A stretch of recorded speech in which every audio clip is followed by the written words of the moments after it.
What's going on, everybody? Geek here. Trying to figure out classes. I know there's a lot of streamers out there already. They made all these videos. I got 2,000 hours on the Korean server. I got 3,000 hours on the Russian server, and this and that. And it's still sometimes confusing as to what class does what. I'm not really going to go super down into the mechanics or anything like that. But I also get that a lot of those guys are saying it's okay not to know what your main is. And that's 100% correct. They're like, just play what feels best to you. I'm going to add a little spin to that one because some of the classes out there require a little bit higher skill set than what you would need if you just want to be a casual player. There's a couple classes like the Berserker class that I want to play and I want to get good at it. But having had neck fusion surgery because I blew out a disc in my neck and lost a lot of sensation in my left hand from time to time, it's not real feasible because of the speed and stuff, which you have to do certain combinations. Now, once you learn boss mechanics and the things those bosses are going to be doing, and they do move randomly. So sometimes you can know their patterns and where they're going to go. You're going to have to learn what those tells are and what the indicators are for their movements, as well as your party movement. Then you can more play the more advanced or more required skill set. And by skill set, I don't mean the player's the character skill set. I'm referring to myself as a player. Do I have the keyboard speed with my hands, my dexterity, my hand-eye coordination? Do I have the ability to adapt quickly to get that done? That requires a little bit more effort. So I'm going to try and highlight some of those ones as we go through the classes. I'm going to try and keep the video under 30 minutes. I don't know if that's going to happen. Please let me know in the comments below what your thoughts are on each of the class or the class that you're going to play. I would greatly, greatly appreciate it. And we had a gentleman in my live stream last night. It was Izangi. I have his name down here because I'm saying it totally wrong. Yeah, he's Izanagi 48. Thank you very much for coming to the stream last night. He had played the game before, first time in the stream, so it was very welcome and appreciated having him there because he was able to give some more clarity for some Q&A. Now, that said, I watched a lot of streamers over the last couple of weeks as I've dug into this. Saint 1 is probably my favorite for technical breakdown, easygoing, and all that. Stoops did an okay job. Legacy Gaming, Kodiak, and those guys did some stuff. There's a few other streamers. Sivo, who's a Russian streamer, SYWO. I'll link their stuff channels below, just because I find their material worthwhile. However, none of them really broke it down this way, which I'm hoping to do from the perspective of a newbie. I've done 30 to 35 hours in the beta and 5 or 10 hours on the Russian server, just blinking around, maybe closer to 15. Trying to figure out what to play, because on those servers they have a simulator where you can load up a bunch of stuff and essentially do pretty close to endgame in a practice area, so you can kind of get an idea. And that's when I was able to decide maybe a Berserker is not for me to start off with. So anyways, in Lost Ark you have 5 class arcs. You have a warrior, a martial artist, a gunner, a mage, and an assassin. Now, in the NA, North America and European EU release, we are getting 15 classes. And I'm going to go over those in this video. I just wanted you guys to see, I did take some notes. I've done quite a bit of research trying to figure this all out, because I will be playing on the 8th. I'll be streaming. If you want to watch that, you want to see more about this content, please hit the subscribe button, the like button, leave me comments. You all know that the spiel that everyone gives, it does help me out, and it's a confidence boost to me if somebody subscribes. I'm not going to lie. This stuff is, I've streamed for a while now. I did most of it on Twitch. It's an interesting, realm. Anyways, let's get into this before it gets too long. I'm going to pull up some gameplay footage of each of the classes as I work through them. I'm not going to specifically talk to the video that's playing, but it'll be the warrior class in general, and I'm going to go over a few things.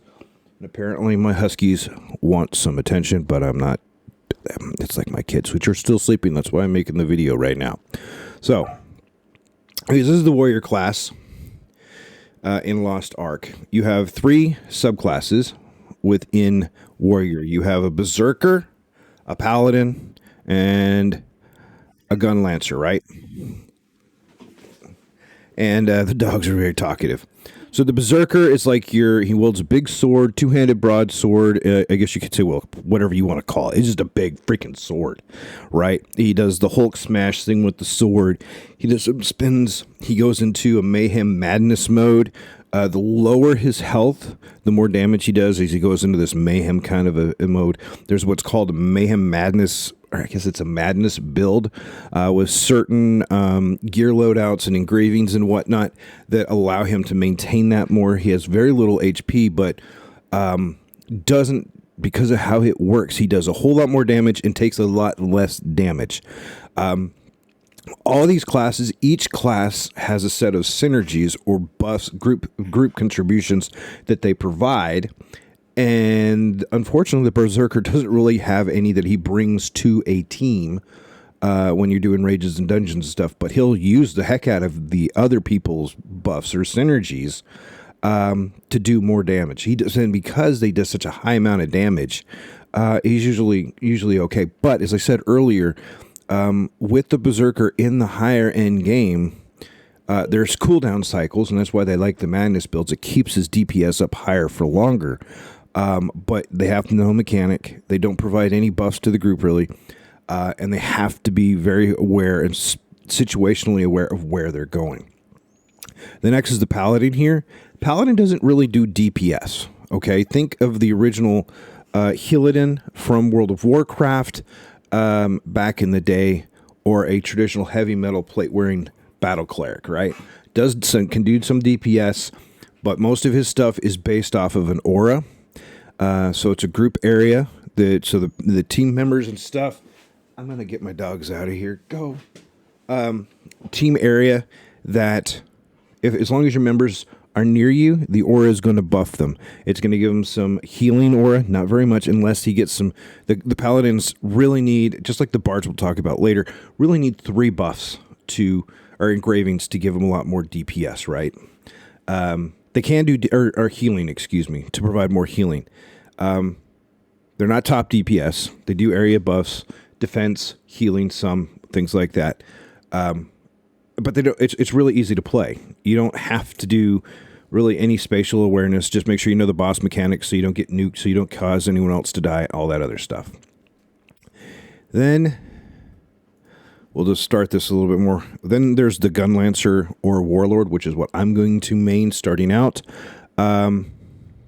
Easier to play, sustained solid DPS, and is probably considered the more tanky. None of the classes in the game, there's not a trinity. You don't have a tank, you don't have a healer, and you don't have melee DPS classes. You have classes, that's it.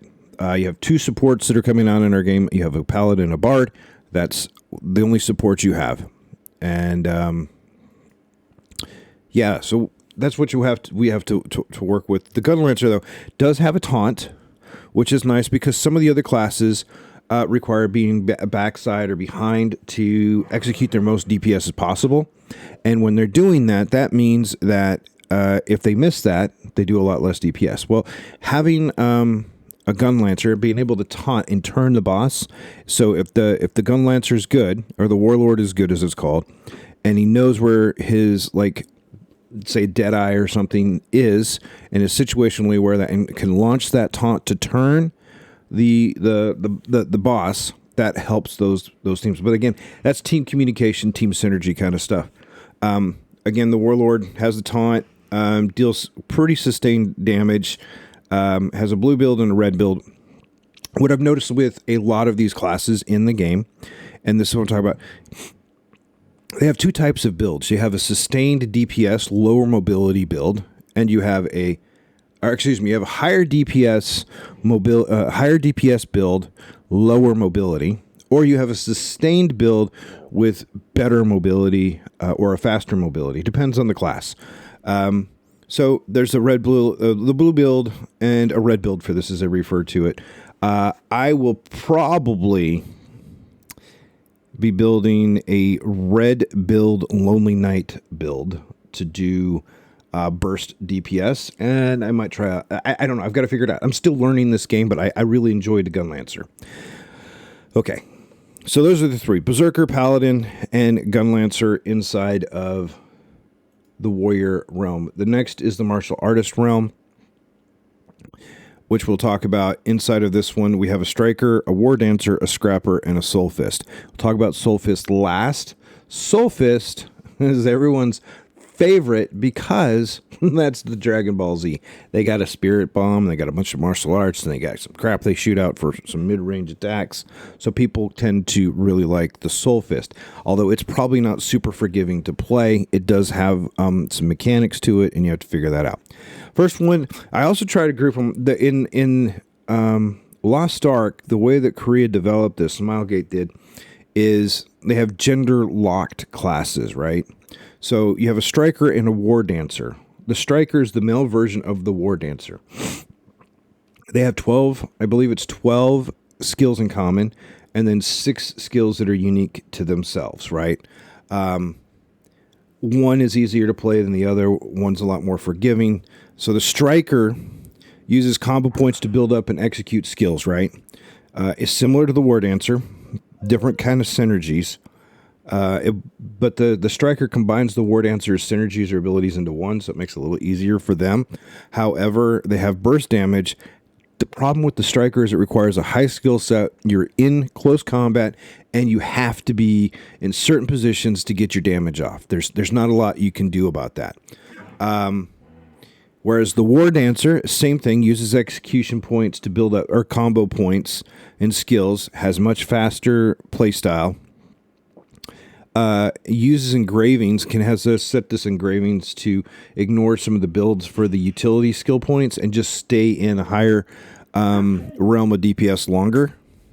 And then during one of the downsides is to them, during your non-burst phases or cooldown cycles, you have to auto attack. There's not much else you can do. You have to auto attack and make sure you stay out of harm's way. One of the other things you really, really need to know that I'm going to just keep saying throughout this video, you are responsible for keeping yourself alive. Yes, there's a healer or a paladin with some healing aura, and yes, there is a bard that has some healing to it, but that's not going to keep you alive if you don't learn the mechanics. You don't learn how to stay out of the damage movement and stuff. This is a very hands-on kind of a game. It does require you pay attention and move out of the way. Because the War Dancer does have a couple of really good buffs that for Gun Lancers or Berserkers, which sometimes have slower mobility. They have an 18% crit buff, and they also have a movement speed buff. So if you're slower in a boss fight and they drop that movement speed buff, that's going to help you out quite a bit. So there's the Striker and the War Dancers. These are martial artists. Again, situational. Where are they? They have positions. And a War Dancer just is easier to play than the Striker, faster and all that other stuff, and just tends to go around that well. Then you move to the Scrapper, which is a heavy hitter. It uses key and shock. One is like a yellow build. One is a green build. I think I got the right class. Let me double check my notes. Yes. Taijutsu, yellow build.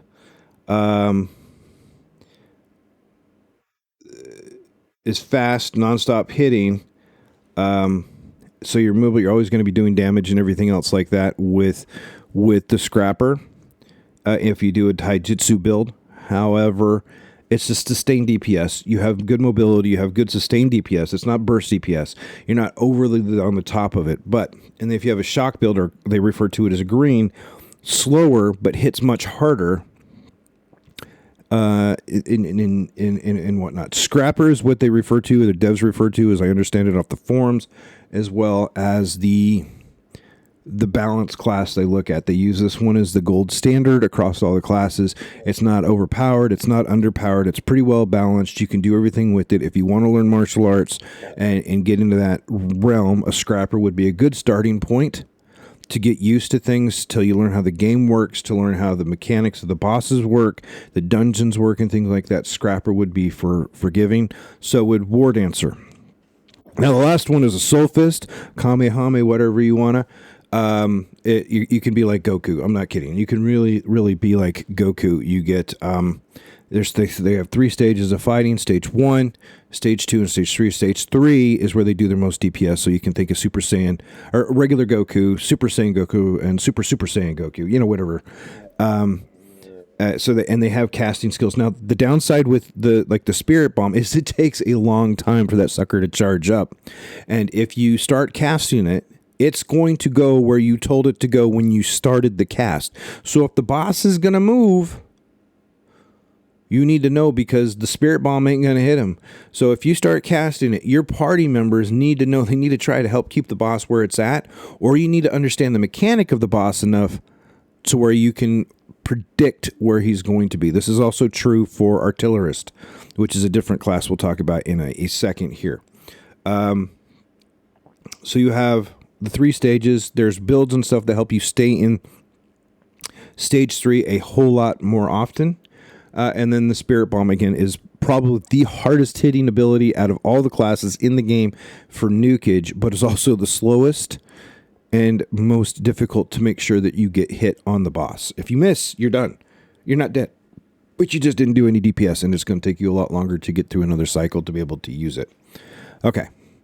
Then, so we've got martial arts: Striker, War Dancer, Scrapper, and Sulfus. So 4. So far we've covered 7 classes between 2. Now we're going to talk about gunners. All right. Let me get that video pulled up. There we go. So you got the gunner classes. We have in gunner Artillerist, Gunslinger, Deadeye, and Sharpshooter. Now, I did this in a little different order because Gunslinger and Deadeye are very, very similar to each other, and we need to understand that. But we're going to talk about Artillerist first. They're a tanky class as well, and I kind of like the play style of them. They're fun to play. You don't really unlock their potential till around level 37 when there's a certain skill that you get. I tried it on the Russian server. It was pretty interesting. And with all these classes from 1 to 50, they all can do solo all the content in the game, in the campaign story. Some are faster than others, but everyone can do it. At 50, that's when you start having your identity, you get your awakening, all this stuff, and that's when you really start taking on your kind of ability sets. With an artillerist, you carry around a big freaking cannon, lob stuff into the air. So again, you have to be aware of where the mobs are and where they're going to be, because it can take a couple seconds for it to drop. They also have a siege mode, which allows them to pop up an energy shield and bring out a heavy duty laser. It kind of, for those that have seen the anime before, it's kind of like her when she goes god mode or mechanic god, mecha god something, whatever it is. And you just end up having really heavy stuff. It's kind of cool. It's kind of fun to play. Really decent synergies that they bring to the team. So in the end game, you will see them. Again, though, you got to get them to level 50 or at least level 37, where they take on a different type of persona and are a little bit different to play. Again, the downside is you're launching stuff in the air, so it's going to be a little bit slower at times, and you need to be aware of where the mobs are. Then you have the Gunslinger and the Deadeye. These two are very similar. One's male, one's female. They use shotgun, pistols, and sniper, right? Shotgun's close combat. You need to be behind your target, or backside as they often refer to it. This is where you're going to get your DPS and everything, and they do some debuffs. The pistols are your buffs and movement mobility. They use pistols to get themselves to increase their speed, their mobility, do some other buffs and whatnot. And then you have a sniper that's good for ranged attacks. But again, more making sure that you know what the position is. Now, the difference between the two, as I understand it, is the Deadeye is more often than not going to be in the thick of it inside of combat. Not like a melee, but because they're using a shotgun, they're going to be in there. They're going to set themselves up to roll through and get behind and use the shotgun. And they'll rely on their pistols. So you're going to be rotating from pistol to shotgun to sniper. Not always in that order, but yeah. And then when they're trying to get out and trying to regroup and refocus and everything else, they're going to be at range, and they're going to use their sniper, the Deadeye will, to do that. and the pistols help with the debuffs and mobility. Now, the gunslinger, unlike the Deadeye, who is really reliant on their shotgun and less reliant on the sniper is just there to help supplement the DPS. The gunslinger uses a better balance between shotgun and the sniper, and does about the same DPS with both. Now, I could be wrong on this one, but so it's more forgiving. They can be a little bit different. The sniper's they'll be able to be at range doing more DPS. So if they're not comfortable being in the thick of it, they can still be at range a little bit more and do some stuff like along those lines. I haven't played either one of them. I'm intrigued. Of the two, the gunslinger is definitely more forgiving to play. Now, out of all the 4 classes under gunner, the sharpshooter, aka Legolas, your ranger, your guy with the bow and all that other stuff, is probably the easiest to play. When they first come out, they were underpowered, didn't have enough DPS. They got reworked, given some more buff and better DPS. So they're a lot more fun to play now, from what I understand. They're very forgiving. You don't have to be truly situationally aware of where everything is. You don't have to be on the side. You don't have to be in the back. You've got charged attacks to go from the front. So meaning the hunger, you pull down the bow string to charge up your attack. You get to nuke through them. You shoot arrows and lobs and stuff in the air, area effects. You have cyclones, things like that.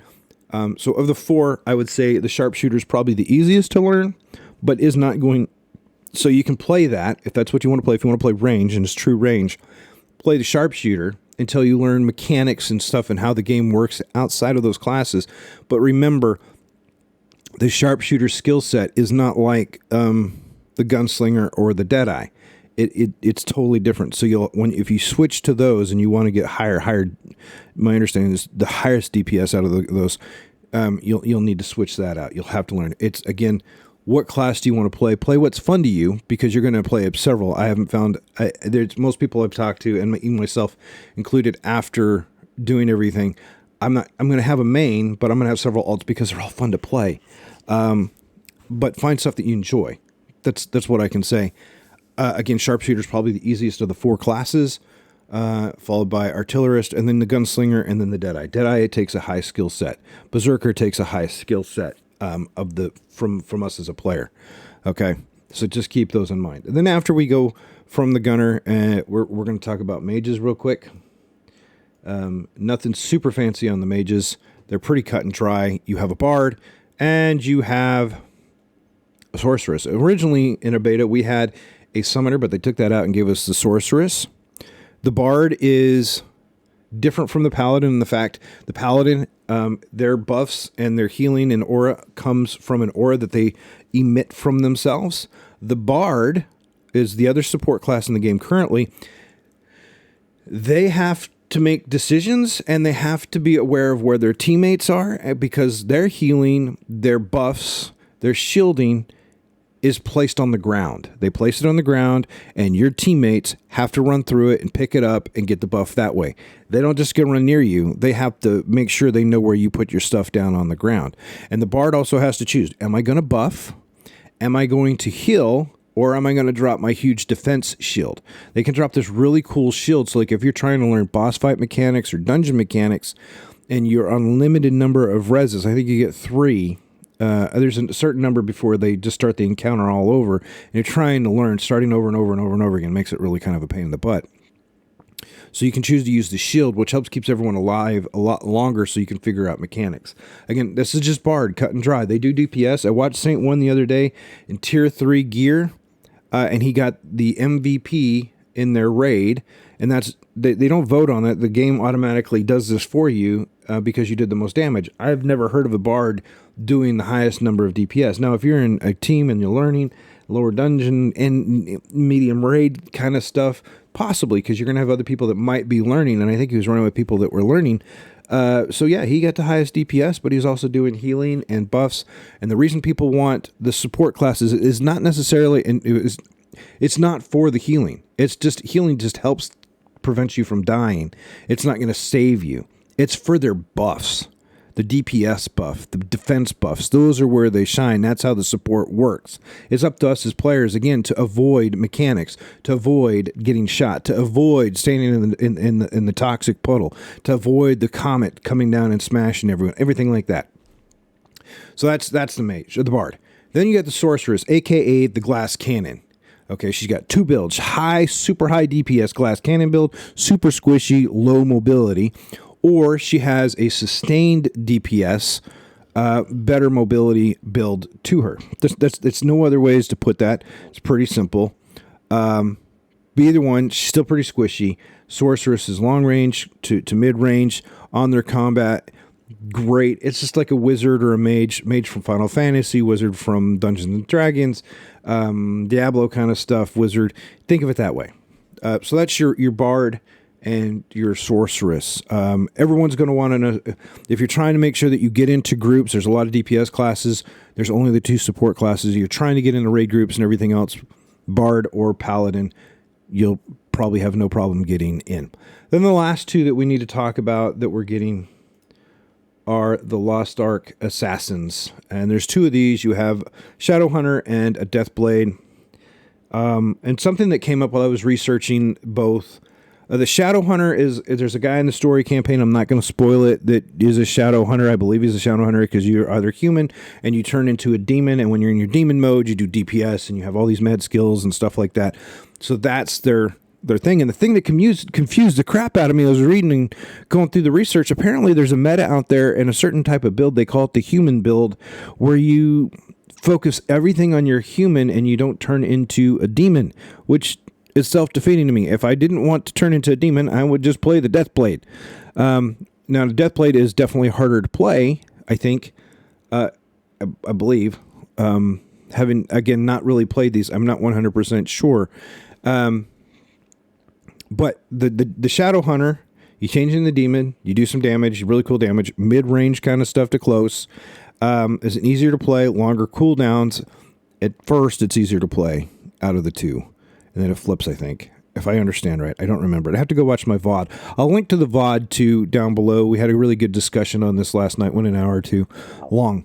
And then you have a Deathblade. And the Deathblade, whirly twirly kind of stuff, really cool looking combat, close to mid, higher DPS, easier to learn. Positioning, though, is very important on this one.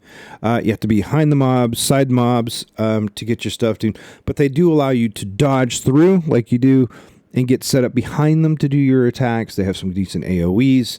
And then, okay, we'll just look right here, just for the clarity. I should have read this from the get-go, from the guy that was last night. Again, courtesy of Izanagi 140 or Izanagi 48. I wonder if they played Destiny 2. He says, quote, I will say that Shadowhunter is far more easy than Blade. So the Shadowhunter is more forgiving and easier to play than the the Deathblade, in the game.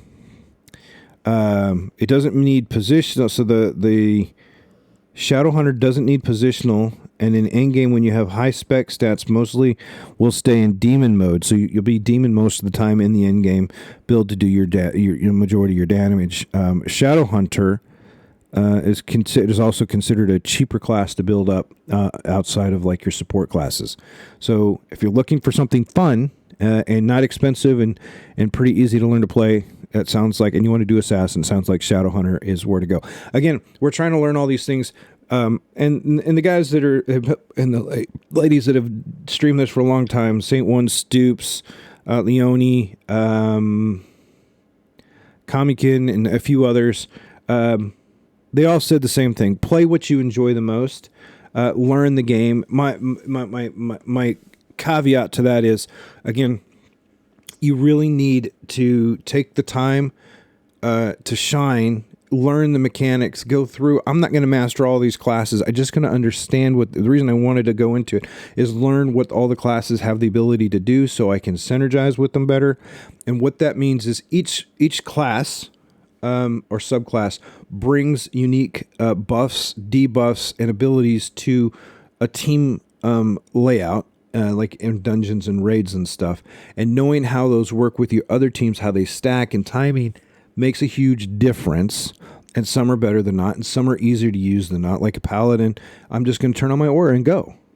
And then I'm just going to do my DPS stuff. My teammates are automatically going to pick up my stuff because it's on.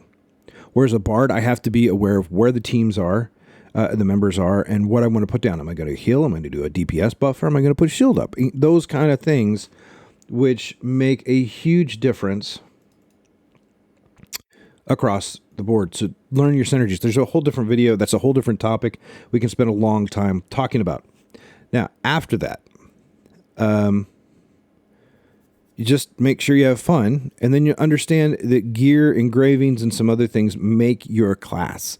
I will be, again, maining a warlord, and then I'm going to play what they call a lance master or glavier, and then I'll probably level a bard, and then I'm thinking a shadow hunter now. I'm really, really intrigued by it. And then probably a bard at the end. You start off with 6 character slots, and in my guild, because guild systems, it's not account based, it's character based. So you can only have. I'll be having to pick which one is going to be in the guild I'm in, which is named Sky from Legacy Gaming stuff. And we'll do a whole different video on guild here later this afternoon or tomorrow. Anyways, that is what my thoughts are on the classes. Take the time to learn them. Take the time to figure out what you want to play and enjoy, but also at the same time realize that there are pros and cons to each class that you have out there. I will share this doc. Hopefully I can open share this one, or I can put some of the stuff in the notes, and then we can add it, make it a living, breathing doc. So there's the pros and the cons. Just beware of that.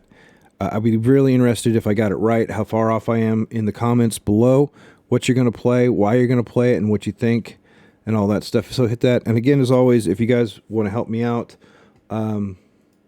like, subscribe, comment, and hit me up. I will be streaming on the 8th.